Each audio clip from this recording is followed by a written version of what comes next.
नमस्कार दोस्तों, स्वागत है आपका डेली करंट अफेयर्स में। दोस्तों, आज की वीडियो है 15 दिसंबर 2023 के महत्वपूर्ण करंट अफेयर के बारे में। तो चलिए दोस्तों, आज की वीडियो शुरू करते हैं। आज की वीडियो का क्वेश्चन नंबर 1 है, भारतीय मूल के किस व्यक्ति को ब्रिटिश ब्रॉडकास्टिंग कॉरपोरेशन बीबीसी का अध्यक्ष नियुक्त किया गया है? तो भारतीय मूल के किस व्यक्ति को बीबीसी का अध्यक्ष नियुक्त किया गया है? तो समीर शाह को। तो समीर शाह को बीबीसी का अध्यक्ष नियुक्त किया गया है। तो ए ऑप्शन इसका सही जवाब है। डिटेल जान लेते हैं। तो ब्रिटिश सरकार ने बीबीसी, ब्रिटिश ब्रॉडकास्टिंग कॉरपोरेशन, तो बीबीसी के नए अध्यक्ष के रूप में सेवा करने के लिए समीर शाह को चुना है। बीबीसी क्या है? सबसे बड़े टेलीविजन नेटवर्क में से एक है जो दुनिया भर के विभिन्न क्षेत्रों में समाचार कार्यक्रम प्रसारित करता है। क्वेश्चन नंबर 2 है, संयुक्त सैन्य अभ्यास वृज प्रहार का आयोजन भारत और किस देश के बीच किया जा रहा है? तो जो संयुक्त सैन्य अभ्यास वृज प्रहार है, ये भारत और संयुक्त राज्य अमेरिका, तो भारत और अमेरिका के बीच किया जाता है ये वृज प्रहार संयुक्त सैन्य अभ्यास। डिटेल जान लेते हैं। तो भारत और अमेरिका संयुक्त रूप से वृज प्रहार, तो वृज प्रहार 2023 का ये 14वां संस्करण है जो कि संयुक्त प्रशिक्षण नोड उमरोई में शुरू हुआ है। वृज प्रहार जो अभ्यास है, ये भारतीय सेना और अमेरिकी सेना के विशेष बलों के बीच आयोजित एक संयुक्त सैन्य अभ्यास है। इसका उद्देश्य है संयुक्त मिशन योजना और परिचालन रणनीति जैसे क्षेत्रों में सर्वोत्तम प्रथाओं और अनुभवों को साझा करना इस सैन्य अभ्यास का उद्देश्य है। पहला जो संस्करण वृज प्रहार का हुआ था वर्ष 2010 में, उस समय भारत में आयोजित किया गया था। और वर्तमान जो संस्करण है ये 21 नवंबर से 11 दिसंबर 2023 तक उमरोई छावनी मेघालय में आयोजित किया जा रहा है। भारत और अमेरिका के बीच होने वाले कुछ जो मुख्य सैन्य अभ्यास है कौन कौन से? वृज प्रहार है, युद्ध अभ्यास है, कोप इंडिया है, पैसेज सैन्य अभ्यास है, रेड ड्रैगन अभ्यास है और मालाबार अभ्यास। जो मालाबार अभ्यास है, इसमें भारत, अमेरिका, जापान और ऑस्ट्रेलिया, ये चारों देश भाग लेते हैं मालाबार अभ्यास में। तो ये कुछ प्रमुख अभ्यास है जो भारत और अमेरिका के बीच किए जाते हैं। क्वेश्चन नंबर 3 है, दिसंबर 2023 के आंकड़ों के मुताबिक दुनिया का सबसे बड़ा अफीम उत्पादक देश कौन बना है? तो दुनिया का सबसे बड़ा अफीम उत्पादक देश बना है म्यांमार। तो म्यांमार दिसंबर 2023 तक के आंकड़े हैं, इसके मुताबिक दुनिया का सबसे बड़ा अफीम उत्पादक देश बन गया है।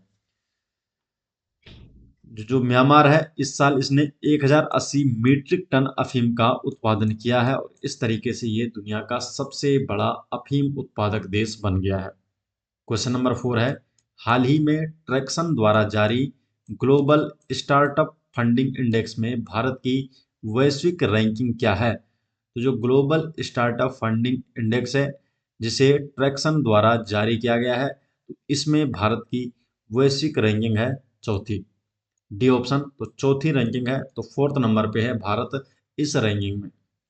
तो दिसंबर 2023 में ट्रैक्सन द्वारा ग्लोबल स्टार्टअप फंडिंग इंडेक्स जारी किया गया है और इस फंडिंग इंडेक्स में संयुक्त राज्य अमेरिका शीर्ष स्थान पर है, दूसरे स्थान पर ब्रिटेन है और तीसरे स्थान पर है चीन, और इस इंडेक्स में भारत है चौथे स्थान पर।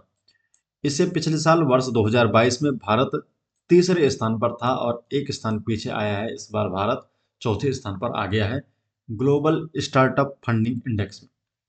क्वेश्चन नंबर 5 है, दुनिया की सबसे गहरी भूमिगत प्रयोगशाला कहाँ बनाई गई है? तो दुनिया की जो सबसे गहरी भूमिगत प्रयोगशाला है, ये चीन में बनाई गई है। तो चीन में बनाई गई है दुनिया की सबसे गहरी भूमिगत प्रयोगशाला। डिटेल जान लेते हैं इस बारे में। तो दिसंबर 2023 में चीन ने दुनिया की सबसे गहरी भूमिगत प्रयोगशाला बनाई है।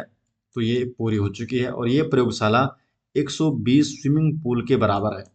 तो इतनी बड़ी ये प्रयोगशाला है और जो ये प्रयोगशाला है ये चीन के सिचुआन प्रांत में बनाई गई है। इस प्रयोगशाला की गहराई है 1.5 मील। तो 1.5 मील इस प्रयोगशाला की गहराई है। जो ये प्रयोगशाला है ये ब्रह्मांड के सबसे बड़े अनसुलझे रहस्य जिसे डार्क मैटर, तो डार्क मैटर का अध्ययन करने के लिए बनाई गई है, क्योंकि ऐसा माना जाता है कि ब्रह्मांड का कम से कम एक चौथाई हिस्सा डार्क मैटर से बना है।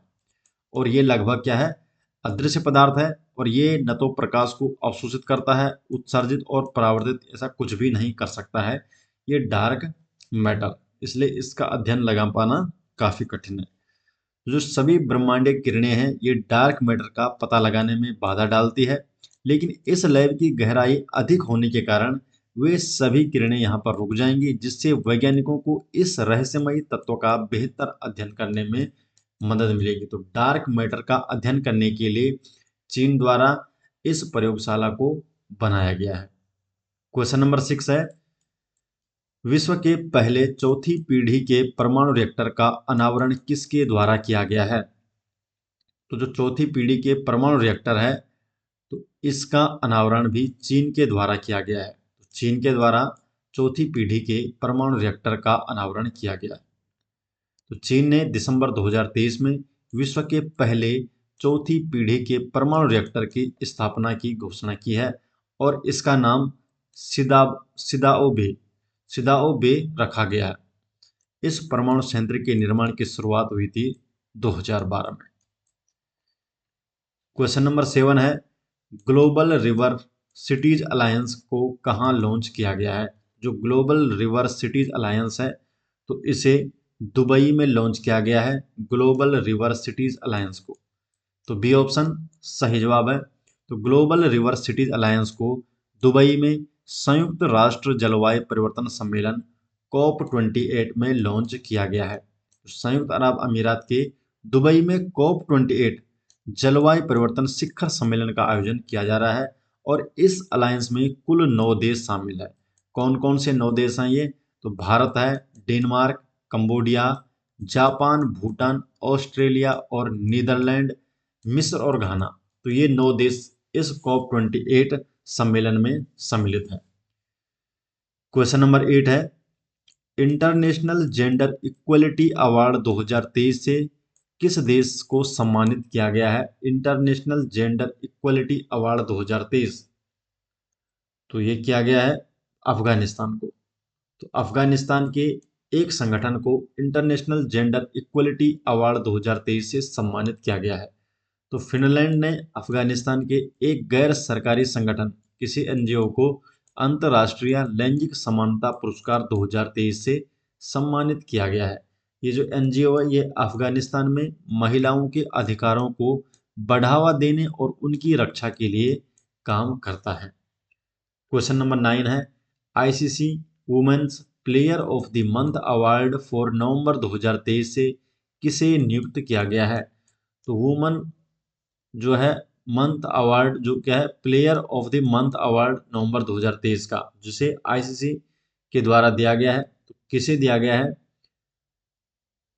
नाहिदा अख्तर को। तो बी ऑप्शन इसका सही जवाब है। तो नाहिदा अख्तर को ICC women's player of the month award for November 2023 के लिए सम्मानित किया गया है। क्वेश्चन नंबर 10 है, राष्ट्रीय ऊर्जा संरक्षण दिवस कब मनाया जाता है? जो राष्ट्रीय ऊर्जा संरक्षण दिवस है ये हर साल 14 दिसंबर को मनाया जाता है। तो हर साल 14 दिसंबर को राष्ट्रीय ऊर्जा संरक्षण दिवस मनाया जाता है। सी ऑप्शन सही जवाब है।